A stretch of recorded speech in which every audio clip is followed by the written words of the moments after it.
Welcome everyone to this last AIRR-C seminar of this year, 2024. We have two very exciting speakers today. One is Camilla Engblom from Karolinska, and she will be talking about spatially resolving antigen receptors in tissues. And then we have another talk by Roy Ehling from Engimune, Switzerland, and he'll be talking about synthetic coevolution of neutralizing antibodies with SARS-CoV-2. So first, I'm going to introduce Camilla. She's a SciLifeLab fellow and an assistant professor in the Department of Medicine at the KI.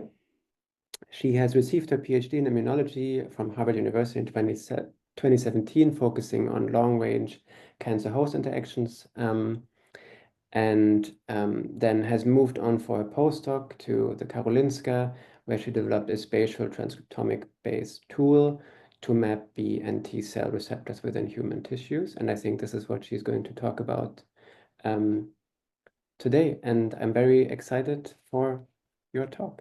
Yes, you can take it away. Thank you, Victor. Can you hear me okay? Yeah, perfect. Yeah. Yes, great. Thank you so much for the invitation to share my work and our work with you today. And you're absolutely right. I will be sharing mostly my work from my postdoc, but touch a little bit about what we're trying to do now in the Engblom lab at the Karolinska Institute. And just to start us off here, I'm talking to the Antibody Society, right? So now we are thinking about the antibody in the shape of the B cell receptor and the sequence. So everything I do is mostly sequence-based, but now we're venturing also into antibody production and antigen testing, but that's sort of future works. But what you're seeing here in this picture is a breast cancer tissue section, and the dots represent places where we see the presence of a unique B cell receptor. And you see certain areas here that it has tertiary lymphoid structures, so germinal center-like structures in the tumor. And one of the main goals in the lab currently is trying to understand where are B cell clones in the tissue, what are they specific for, focusing on cancer, and how can we understand these better in human and mouse cancers. But to start us off, first I just wanted to also mention that I'm a scientific consultant for 10x Genomics, and they've patented the spatial technology that I will be describing. So I touched upon this briefly, but what we're working on in the Engblom lab is to understand B cell clonal dynamics in cancer. And we do this by looking at human cancer tissue. So where are the different B cell receptors? What are they, the sequences, and what are they specific for? And how do they interact in the context of the tumor, and also considering clone microbe interactions. And then we're also answering questions using mouse studies, where, trying to more mechanistically answer how the B cells are formed and developing into plasma cells during cancer and in response to immunotherapy. So the focus of my work is really to understand mechanisms of cancers. And during my PhD, as Victor touched upon, I was focusing on different interactions of cells and the host and the tumor microenvironment. And here I'm mostly focused on innate immune cells, such as macrophages and neutrophils. And what we've really come to understand in the last few decades is that cancers do not only depend on the cancer cells themselves, but also their environments. So it's a complex cellular and molecular ecosystem where all of these different interactions between cells, molecular and cellular, impact how the tumor arises, how it progresses, and how it responds to treatment. And immune cells have really emerged as key components of the tumor microenvironment. And why? Well, because we're able to sometimes durably control, sometimes even cure cancer patients by targeting the immune cells. And here, of course, I'm talking about cancer immunotherapy, immune checkpoint blockade, but also CAR T cell therapy. And what is clear here is, of course, we have many different types of immune cells in the tumors, but the main target for these therapies that are approved in the clinic, that are actively used in patients, are T cells. But we also know that many of these immunotherapies don't work for all cancer types, and they don't, even within one cancer type, they don't work for all patients. So there's really an urgent need to understand, are there other components that are important, necessary? Could we tweak them and use them and find new targets to expand the number of patients that we can actually durably control and treat in the context of cancer? So towards the end of my PhD, I worked closely with Alon Klein's lab together with Michael Pitet, which was my PhD lab, to profile lung cancers in lung cancer in human patients, but also in mouse models. And we compared mouse and human lung tumor tissue. And here we really focused on myeloid cells.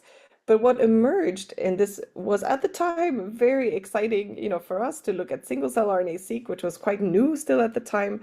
Now it feels kind of like old news, but at the time we were very excited to see sort of one of the first pictures of myeloid cells at a single cell resolution in human and mouse lung cancer. But what emerged in the study was that we found this beautiful plasma cell clusters in the tumor. So here we can clearly see antibody expression, of course. And I started thinking about, okay, what are the B cells and plasma cells doing in human cancers, and realizing that not as much has been done in this regard. So for my postdoc, I really sought out to try to understand B cells and plasma cells better in cancer. And why would they be interesting to study? Well, they, as I mentioned, mainly T cells have been the target for immunotherapy in the clinic.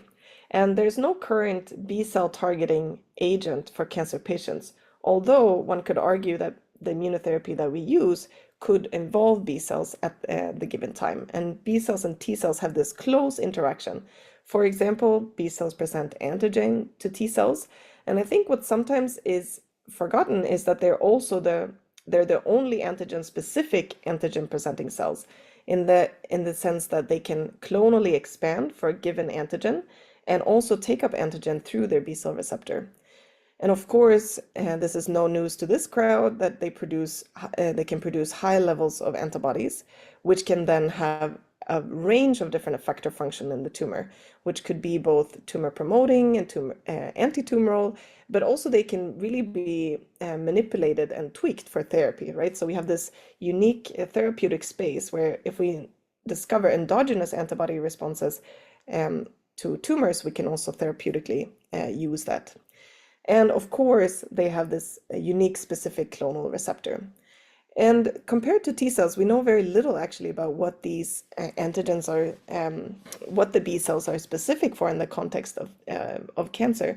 So now, of course, the number of antigens profile has increased, but in 2022, we were about in the range of 70 or so antigens, mostly self antigen. As opposed to sort of altered self, which is more typical maybe for T cells. But here we may also be biased by the type of antigen specificity testing that we do, of course. So if we never look for microbial antigens, we will not find microbial antigens. So that's an important consideration to remember. But I think there's also a very exciting space in thinking about how, B cells could potentially be engineered, or plasma cells could be engineered as sort of vehicles for cancer therapy. So I know that there's some exciting new companies trying to engineer plasma cells, for example, for protein delivery in certain diseases. And I think here there's a lot of exciting work that can be done in the future. So the goal was really to try to understand, okay, what do B cells and plasma cells do in cancer?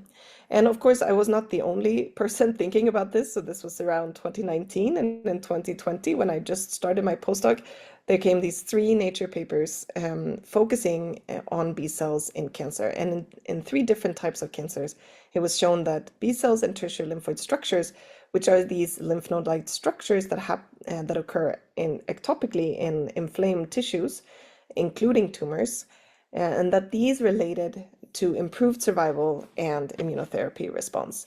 So this kind of fueled even more that looking at these cells, especially in human cancers, because they're quite challenging to find in these constellations in mouse tumors, but focusing on human tumors, and trying to understand better what are their functions. They seem to be positively associated with survival, but what are they actually doing and what are they targeting?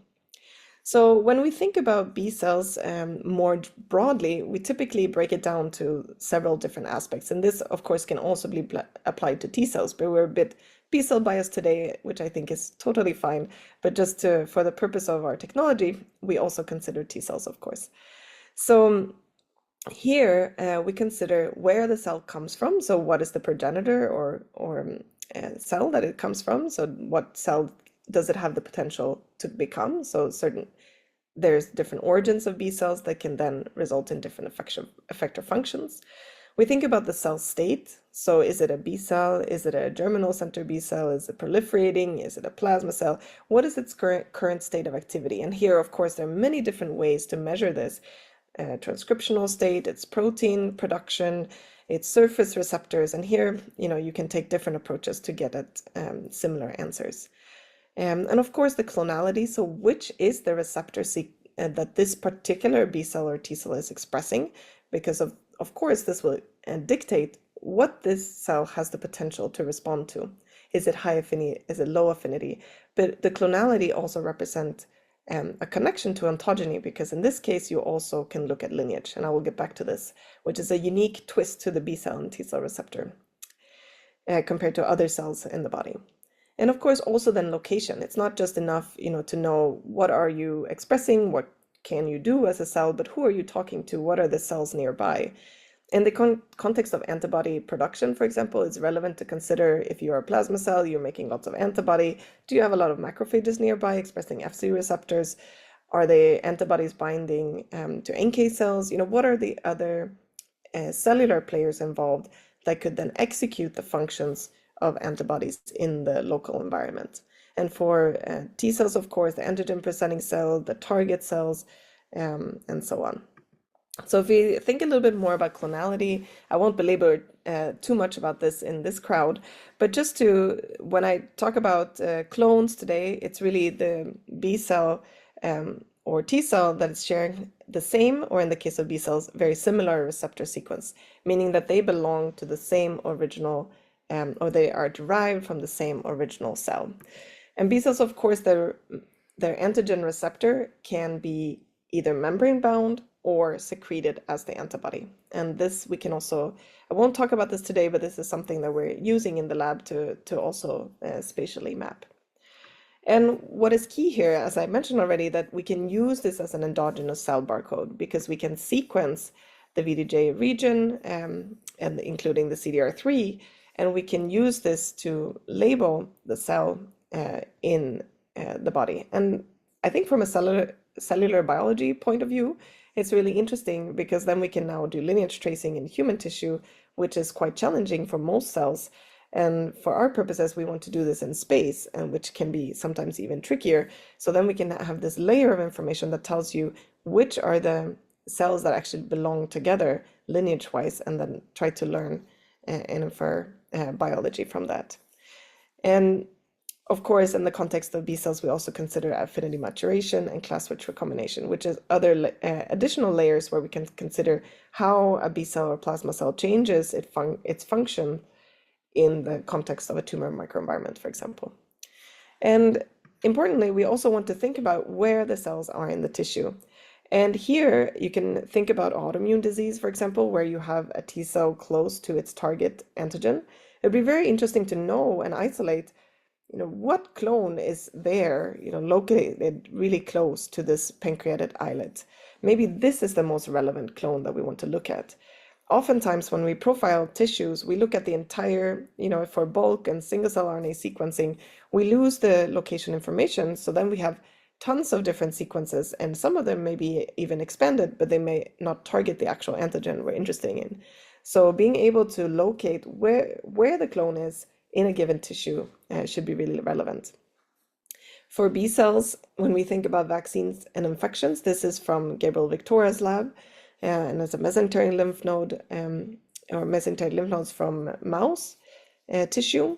And here they use these brain ball mice to photo activate and label the different B cells.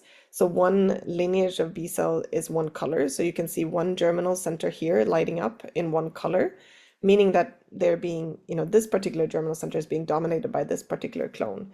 And this is feasible in mice, but we were really wanting to do this in humans. So can we study these clonal dynamics? Because it's not enough to think about, okay, what B cell receptor is being selected, but they're actually competing within this complex structure with other clones that are specific to other things. And can we learn more about what are the different dynamics that occur, and also between germinal centers, but in the context of human tissues. And this, of course, both in vaccines, when we're trying to make them better and make germinal centers live for a very long time, in the context of mRNA vaccinations for COVID, for example. Now people have shown that we have germinal centers living for up to 6 months post-vaccination, and this could be really different depending on the vaccine. It could be really relevant to try to promote these types of interactions for longer periods of time. And finally, for cancer immunotherapy, oftentimes we have a high number of clones present in tissues, and this can include this includes obviously both T and B cell clones, and it's depending on the tumor, we have different amounts, depending on the patient, we have different amounts. But we can also have a lot of influx of non-relevant clones that maybe are specific to viral antigens, which could be relevant, of course, but we want to really enrich for the clones that are actively targeting the tumor. And we think that knowing where these clones are will help us to isolate which clones are important. And I mentioned already that tertiary lymphoid structures correlate with improved survival and immunotherapy responses across patients. And here, we know now that they can be at different maturation state, they can be in different locations, but in most of these different studies, we lose the clonal information because we dissociate the tissue and we don't know actually which clones are actively in the tertiary lymphoid structure versus outside, and how they relate to each other, and what kind of somatic hypermutation is going on inside the tissue, for example. So at the start of my postdoc then, we were at a technological bottleneck. So we wanted to capture B and T cell receptor within their anatomical niche to be able to answer these kind of questions. Which clones are important? Are there specific factors in the niche that are relevant to expand certain ones? Can we even use that information to try to narrow down the antigen? I mean, we're far away from that still, but this is sort of a holy grail that we're working towards. So this is kind of how I felt at the start. So, where is Waldo? Where are the clones? How can we find the specific sequence? And where we were at was that in the context of technology, we could map the cell state, clonality, but of course we lose the location. And the way that we can map receptor sequences in tissues at the time, we're focusing on Visium. And I'll get back to this later, but we were using this approach mainly because this is one where you actually sequence de novo sequences, capturing them from the tissue section. And this was also developed by my postdoc lab and also by Joachim Lundberg's lab at KTH together, and had just been published in 2016. And with this technology, we find the location and cell state, but we lose the clonality. And this is because during the library preparation, we lose the CDR3 region during fragmentation steps. And it's also critical because the barcode that we need to be able to tell where the mRNA transcript is in the tissue, I'll get back to this again, is far away from the CDR3 region. And it's over 1,000 base pairs away, which means that normal short read sequencing, so Illumina short read sequencing, for example, is very challenging to use. And we're not the only people who have thought about this, of course. I think currently we're still, our method is still the only one that captures both B cell and T cell receptors at the same time. But there are several other comparable TCR capturing methods out there using both Visium, which are PCR based or capture based here in Nature Communication, but also SlideSeq as a start. And Sophia Liu has her own lab now at MIT using this approach. So our goal here was to have a method where we can map B and T cell clones in human tissue together with the anatomical region and the spatial gene expression, because then we would be able to say, can we look at these niches? Can we see how these clones evolves in the context of B cells? And can we even correlate B and T cells together? And this was by no means done alone. So this was together with several other individuals, and most notably Kim and Xiong, who were both PhD students at the time in Joachim Lundberg's lab and Jonas Frisén labs, and they're co-first authors on our paper. And Jeff Mold also started this project focusing on the T cells, where I brought the B cell interest, and our clinical and computational collaborators. And so we based spatial VDJ, as we call it, from the Visium approach. And I'm sure many of you are familiar with this, but just briefly, Visium starts with a specialized glass slide where you have 4 capture arrays in this case, and each capture array has 5,000 spots. And each spot now has a barcoded probes. So each spot has a unique probe, and it has many, many probes for the poly A tail on the mRNA. And this is not single cell resolution. So here I'm not talking about Visium HD, which is still probe based, meaning you sequence the probe, but not the mRNA transcript itself. And this means that we don't have single cell resolution yet, because we need to use an approach where you actually capture the poly A tail and sequence the mRNA molecule. And so what you end up with when you do the normal spatial gene expression protocol, this is a human tonsil tissue section that we've analyzed, where each spot has a color that represents similar gene expression across the tonsil tissue. And when you prepare this library, you have a full-length cDNA library, which includes your spatial barcode, a UMI for each mRNA transcript that you captured, poly A tail, and your entire transcripts. And for the IG transcript, we have the constant gene, the full-length constant gene, and the VDJ sequence. And I say full-length, but depending on the tissue and the state of the tissue, there's sometimes some mRNA degradation, meaning that some of the V gene is lost. And this is a little bit depending on the quality of your tissue. So that's just to remember. So when you do the normal spatial gene expression, you fragment an index, which means you lose most of the VDJ sequence. Sometimes you capture some sequences with the VDJ sequence, but you get very, very few. So essentially what you end up with is with a constant gene. So this is what we needed to attack the full-length cDNA in the middle. So the approach that we came up with, and this is the QR code for the paper if people are interested, the data and scripts are on Zenodo. And I just wanted to highlight here that this is frozen tissue, compatible with frozen tissue only, and not with FFP. This is typically very important for all the clinically interested people in the room. So what we did for the papers, we started with human tonsil tissue, also tumor, I'll get back to this later, and generated the spatially barcoded cDNA using the normal Visium approach. And then we enriched for the IG and TCR transcript using probes targeting the constant region, and we target the constant region to limit the bias of V gene diversity and also the number of different VDJ genes. So here we then there's less bias by capturing the constant genes. And then we do long read sequencing. So here we did PAPCA sequencing for the B cell and T cell receptor together. In the paper, we also present a semi-nested PCR approach for the T cell receptor. I won't talk about this at all today, but in general, it was quite comparable to the long read approach. But we tend to use the long read approach only because we always want the B cell receptor. And here, as it is now, we cannot do short read sequencing to get the whole V gene and all the somatic hypermutation. And in parallel, we also produce then the spatial gene expression. So what we end up with is a B cell T cell receptor map and also gene expression and the anatomy. And so we use the human tonsil because it's really clear in structures of where the B cells and the T cells are. So this is RNA scope from the paper showing for MS4A1, which obviously is CD20, encodes for CD20. And here you can see clear B cell clusters in the germinal centers and follicles.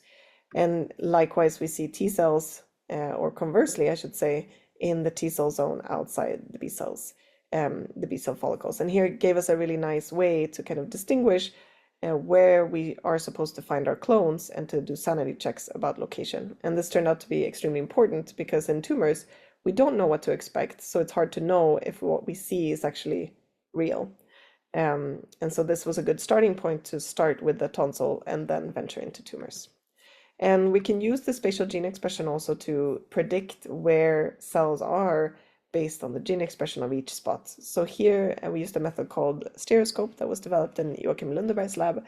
And we asked what is the likeliest proportion of cells in each spot, because remember, each spot can be thought of as a mini bulk with anywhere between 1 to 30, 40 cells sometimes, depending on how small the cells are and how densely packed they are.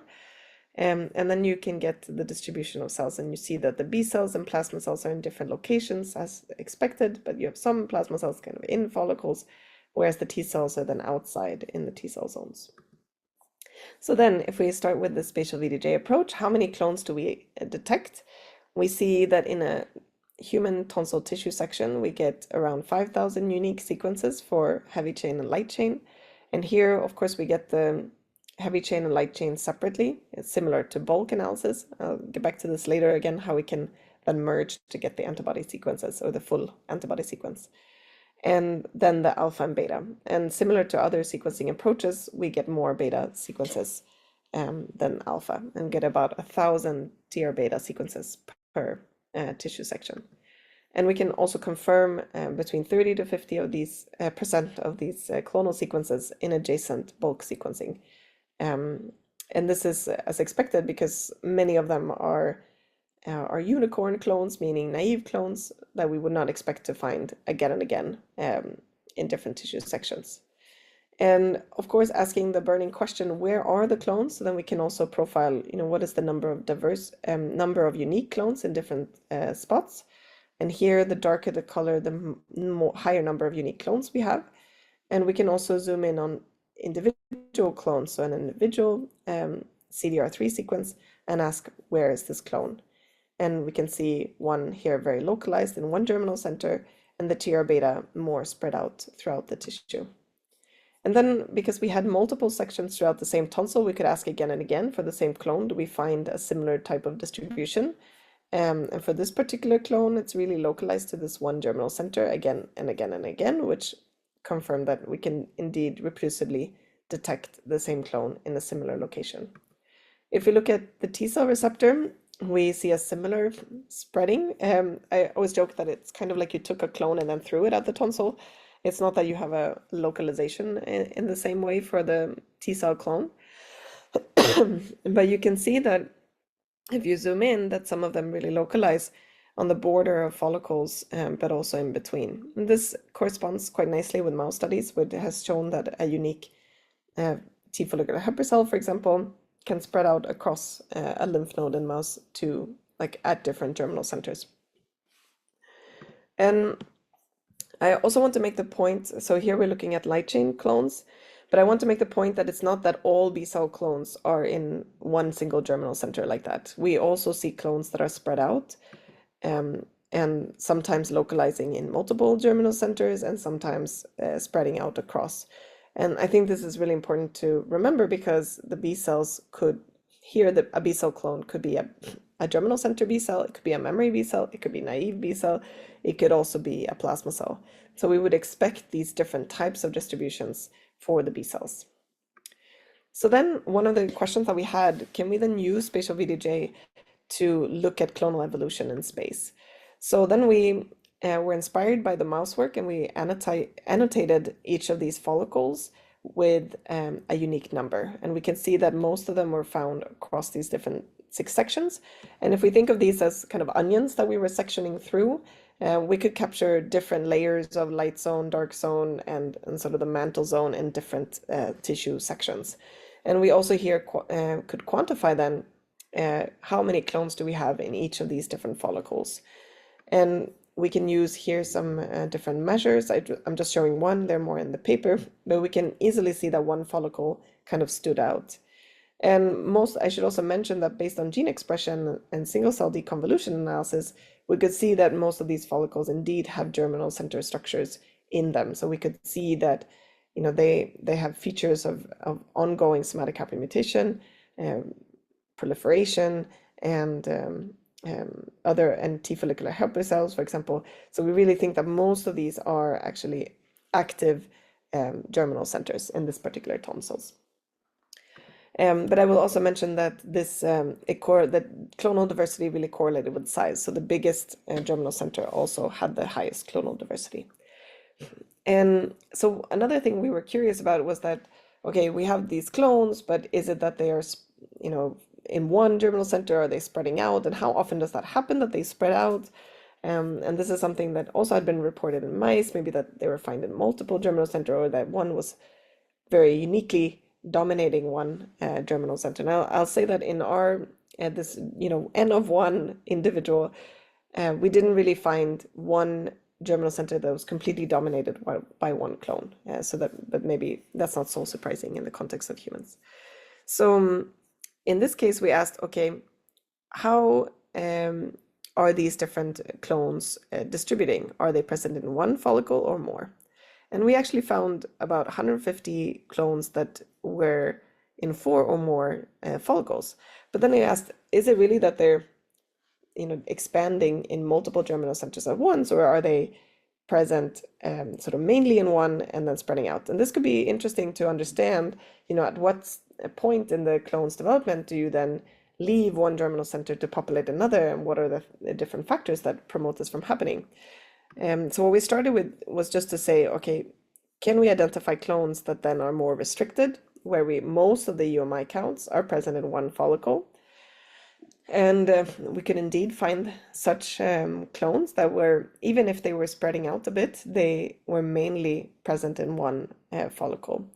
But we also could find some non-restricted clones, which were seemingly actively expanding in multiple germinal centers at the same time. And just as an example what this could look like, here you have one that was non-restricted, so you can see that some UMIs are found in other follicles.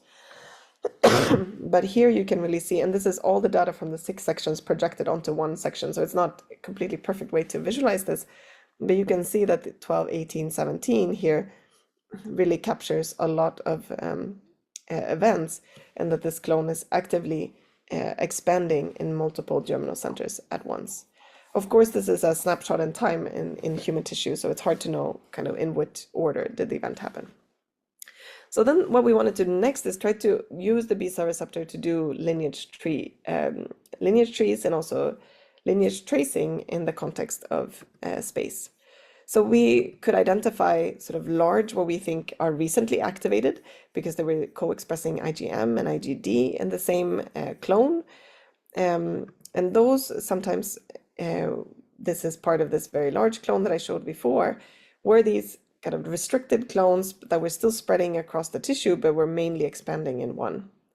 But we also had other clones that, this is an IgA clone, where we just operationally divided it up in green versus blue, just to be able to visualize it a little bit better, where we could see that some of the clone members actually, in this part of the lineage tree, were only populating one germinal center versus the other part that was mainly populating this other germinal center, which makes it, tempting to say at some point, you had a clone here or a member of the clone here pop out and enter the other germinal center. But of course, we cannot rule out that we didn't have, a cell as a memory cell for quite some time before it entered the other one. But in any case, we can show that we see clones sort of spatially and localizing and mutating at the same time. And this will be a really nice to be able to do this in human tissue, to be able to study how different clones spread out across tissues as they are mutating the receptor. So what I've shown you now is that we can map B and T cell receptors within their microenvironment. We both capture the spatial gene expression space and also the cell states. Here I show you cell cycling cells and unique B and T cell clones. And I wanted to say that we've added gamma delta TCR probe, so if people are interested in that, we can share these sequences, but it's not in the published paper. And we've also, so Masha and Shirong are 2 really talented PhD students. I'm their co-supervisor. They're not in my lab directly, but I work very closely with them. And Masha is in Ben Merle's and Gunilla Karlsson-Hedestam's lab, who has done a lot of work in the B-cell and T-cell receptor space. And here they have a method called IG Discover to define clones, and Masha has made a pipeline to analyze our data called Spatial IG Discover. And here you can access this and use it to get clone matrices. And Shirong has also helped to update this pipeline using sort of new UMI collapsing approaches than what we used in the paper. So that's just the update from there. And so one of the main questions that I'll get back to then, which is one of the things that we're really wanting to address in the lab, and here, I don't have the final answers, but just to show where we're at the moment, is can we use this tool to map B and T cell clones in tumor tissue? And here we focus on breast cancer tissue, and remains one of the most common cancer for women worldwide. And even though many people survive breast cancer today, which is a great accomplishment in the field of cancer biology, the treatments are still very tough, both physically and mentally, and can leave you with a lot of side effects. And often the tumors can recur. And so here, I think it's a really good opportunity to improve care and to make life better for a lot of people. And it's also clear in this cancer that B-cell infiltration correlates with positive prognosis. So here we want to delve into this further. And I should mention that this is a large collaboration with the Johan Hartmann's lab, who's the clinical collaborator, Jonas Versén, who's the postdoc lab, Joachim Lindeberg and Jens Lagergren lab, who work on different aspects of the technology. And so what we are after here in the Engblom lab is really to understand, okay, how do the different B-cell clones distribute, and which one are the ones that are actually relevant to treatment, and what are the antigens? To start to tackle this question, we have two cohorts of patients, and I'll mainly present a little bit of data from one of them here, which is we have a breast cancer cohort from which we have large tumors and the patients are untreated. So at surgery, we can get multiple regions, and then we can also answer the question, how different are these different areas of the tumor? And from these patients, we get single cell suspensions, and we can do single cell BCR and TCR sequencing. And then we also do spatial gene expression and spatial VDJ. And it says HER2 positive tumors here, but we also have triple negative breast cancer patients in this cohort. And we focus on these two because they're the most immune infiltrated of the breast cancers, and they're also the ones that are most relevant to consider for immunotherapy. And here, triple negative breast cancer patients, some of them are also already being treated with immunotherapy. And so here, just to show you, we use spatial gene expression. So this is Visium to map the gene expression.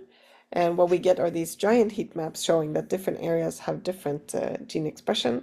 And what we could identify was that in this particular patient, we could identify an area here in 10 that were reminiscent of TLS structure.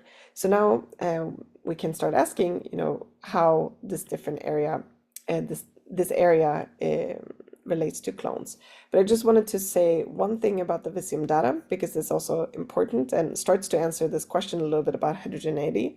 So for this one patient, HER2 patient, we have different tumor areas. We have now even more than what I show here, but just for the visualization and from the paper, we have one area, tumor region C, E, and tumor D. And so you see the 4 replicates here for tumor region D are very similar in the color scheme, and each color here represents a different cluster, whereas tumor C and E look quite different. Visualized another way, you can look at this in the proportion of the cluster of the spots belonging to a different cluster. For C, E, and D1 through 4, you can really see that the replicates here are very consistent, whereas the different regions are quite diverse. So again, this tells us that tumors are very diverse, and we'll likely see very different clonal numbers in these different areas. So now we've processed, I'm showing 3 patients here. We're now working on number 4 and 5th, but each spot here is a unique Visium library and the number of clone sequences that we've found. So here we're a bit lower than the tonsil tissue, which makes sense, where we're between somewhere 6 to 1,000 unique sequences per tissue. And we can look at how these different B-cell and T-cell receptor distributes, and we can relate this to the tumor area. So this is based on gene expression data, but also pathology annotation. And maybe you can already observe that the B-cell receptor is very close to tumor area, but opposite or sort of next to it. And we can also, of course, look at individual clones and how they distribute. And in this particular tumor, we can see very unique distribution across the tissue section. And we can also look at individual T-cell clones. And again, we see more of this localized picture from the B-cell clones compared to the T cell clones. There are some challenges detecting T cells because they express their receptor at lower levels compared to plasma cells, for example. And if they don't cluster so much together, then they may get lost between the spots that are not covered by these capture spots. So this is just a point I'm happy to discuss more during the Q&A session. And I mentioned before that we capture these sequences separately, right? The heavy chain separately and light chain separately. But if we want to go after a unique antibody sequence, we want to be able to pair them together. And so here, Alma Andersson from Joachim Lundeberg's lab, now she's at Genentech, developed a tool to match the heavy chain and light chain. And so for now, we only have it working for B cells because the T cell receptor is still a bit too sparse to be able to get enough statistics to match. But then we can pair these different heavy chains and light chains together, and you can see that they correlate quite nicely across different sections. So this is the same patient, but different tumor regions again, and we can see that the same clone is found in all these 4 regions, but in various locations and also in different amounts. And so what Alma did was she used the known pairs from the single cell data to test how well her model performed. And then we can also discover, and we did this with quite high accuracy, but we also have a low number of patients, so we're expanding this in the future. But then we could also look at what we found as de novo pairs that were not in the single cell data, because you can imagine that sometimes you don't have a matched single cell data set to really confirm. And here we then could find that there were new pairs being paired using the repair tool. We could also locate the different clonal diversity within the clusters. So here, this is again this patient that I showed you with the different gene expression clusters. And for the B cell receptor, we saw the clonotype diversity being in areas here labeled cluster ID 4 and 7, which were more rich in macrophages, for example, and not the tumor area. And whereas the T cells were more enriched in the TLS-like structures. And again, if we zoom in on this cluster 10, which is the TLS-like structure, we could see that the TR beta, so the T cell clones were expanded around the tumor border, around next to this cluster. And so one of the things we were asking also was, for this particular patient, we saw that in different areas of the tumor, we had kind of different gene expression. So we got one tumor area up here that was more, seemed to have more estrogen receptor signaling, and one tumor area here that had more immunoinfiltration. And we asked, are there differences in which B cell clones that are up here versus down here? And could we find different clones because maybe then they have different antigen specificity if they locate so differently in the tissue. That's a hypothesis. We can definitely be proved wrong here, but this is something that we're trying to explore, if the location really can infer something about the antigen specificity. So what we found was that in this patient, if we looked at the tumor region, again, we didn't see so much infiltration inside the tumor in this patient.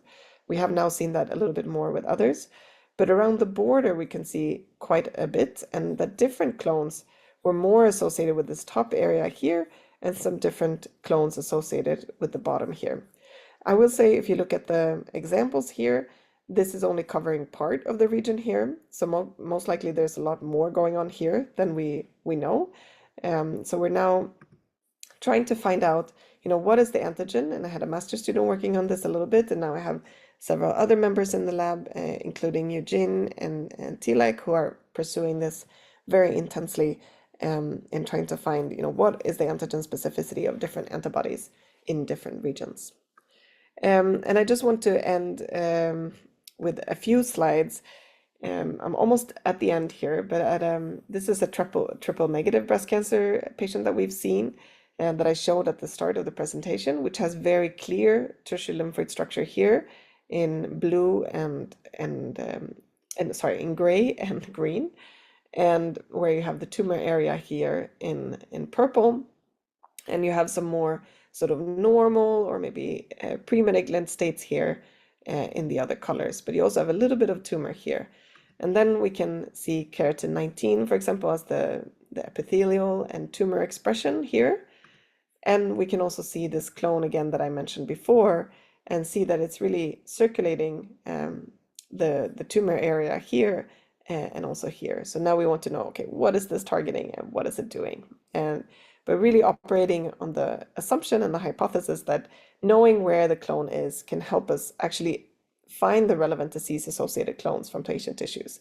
And we're focusing on cancer, but you can easily imagine here that this could be applied to many other disease types.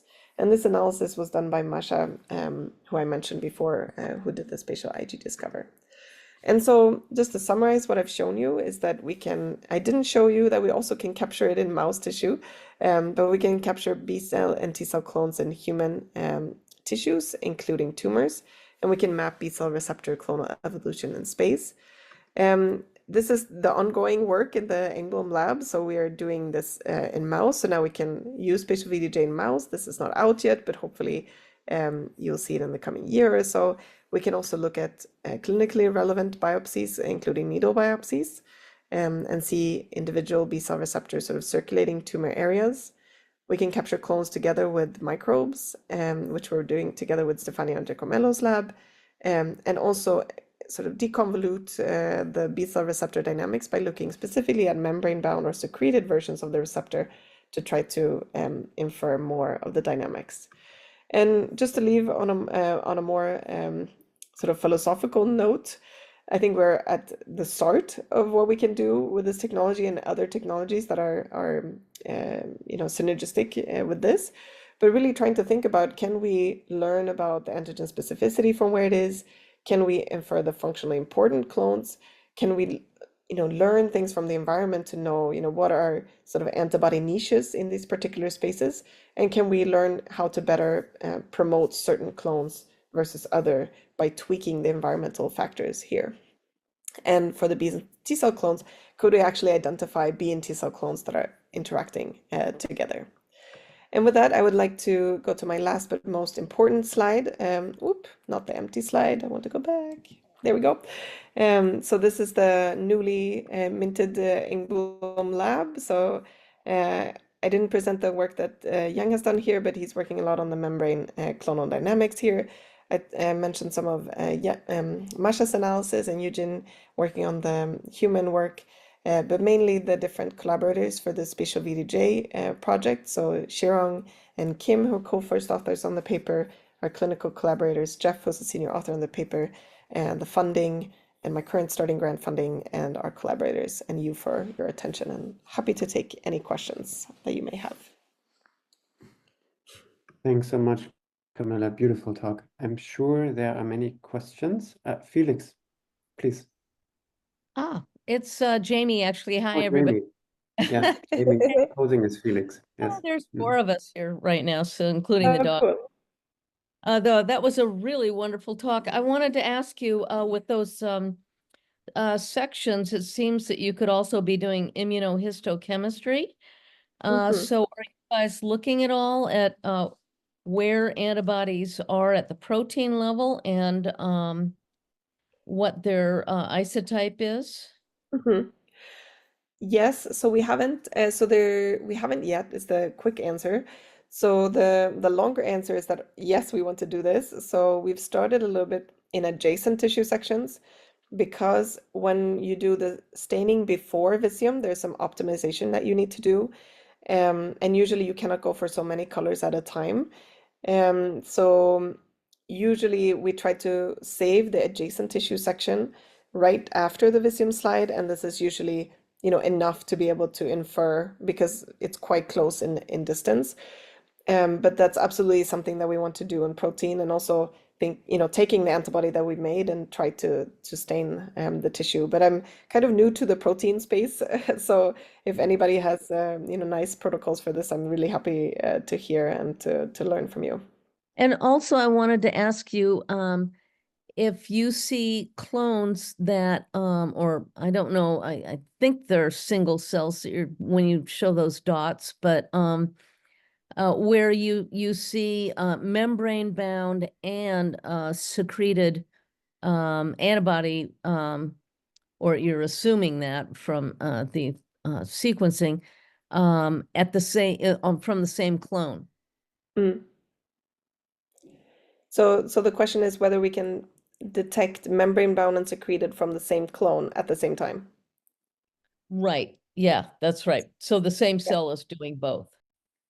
So in the spot, so on the spatial level, we cannot resolve yet whether it's coming from the same cell or not.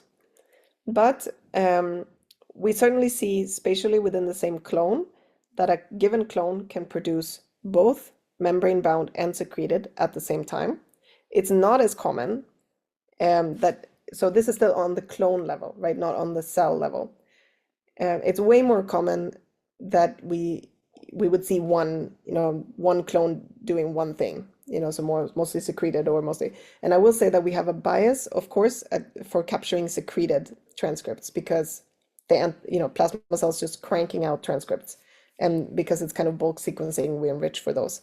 But we have applied the protocol to single cell because we wanted to test our mouse probes.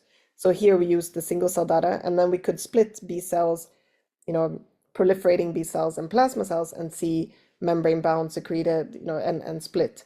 And I believe this is a question I've asked to my student, within a single cell, do we see the two happening at the same time? So I have to get back to you on that, but it's a question that we're trying to answer, yeah. Because it's really fascinating, right? Is it that you direct like one cell to start producing, or is it that they do both at the same time?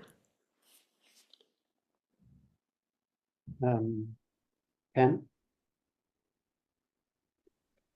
That was really a great talk. I was wondering if within your lineage trees, if you see a consistent positive relationship between mutational distance within the trees and Euclidean distance on the 2D tissue slice. It's a really good question. We haven't done really nice statistics there yet, so I can't answer this question, but this is something that we are working on, yeah. Thank you. Then I have a question on, so all of the audience here is working on immune receptors. So, and I think the combining or the fear that we all have, I think, in our work is that we're undersampling and that we draw biological conclusions on undersampled. So from blood, Yep. and then, so when I look at your section, so probably you have said it, so how many sections you're looking at and how reproducible, I think you said it's quite reproducible across sections, but Yeah. how much can we draw conclusions from this data as it's quite few cells? So Yeah. what would you answer to this if I was a reviewer? Yeah. So Yeah, we'll just and we certainly got this reviewer question. Maybe you were our no, just kidding. no, So the thank you. question was, do you capture all the clones, right? And I Yeah. think we answered kind of the way that you answered, which is there is no, to my knowledge, no method that will capture absolutely all the clones in any situation, right? And there are caveats to each. And you Yeah. will, we had a better way of capturing. We captured more T cell clones when we looked at single cell. It's a little bit hard to compare because we're not capturing the whole, always the same amount of tissue, right? And this is a tiny tissue section. It's a 10 micrometer.